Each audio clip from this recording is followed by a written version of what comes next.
حضور نے ازواج مطہرات کو لاڈ سے کچھ ناموں سے پکارنے کا مزاج رکھا ہوا تھا۔ ام المومنین کو حضور حمیرہ کہہ کے پکارتے۔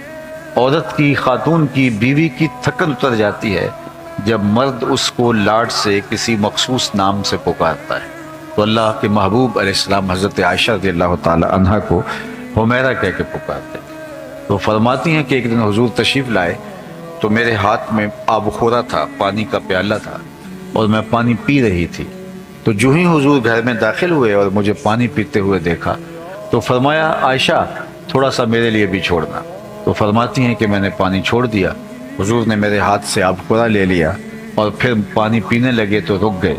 پھر مجھ سے مخاطبت کرتے ہوئے فرمایا عائشہ ذرا بتانا تم نے ہونٹ کہاں لگائے تھے؟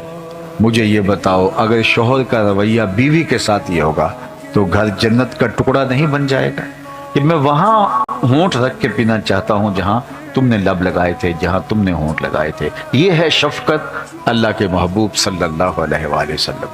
ام المومنین سیدہ عائشہ رضی اللہ تعالیٰ عنہ فرماتی ہیں کہ حضرت خدیجہ الکبریٰ رضی اللہ تعالیٰ عنہ کے وصال کے بعد اللہ کے محبوب علیہ السلام ان کا ذکر کرتے، ان کے لیے جانور ذبح کرتے اور گوشت کے ٹکڑے ان کی سہیلیوں کے گھروں میں بھیجتے۔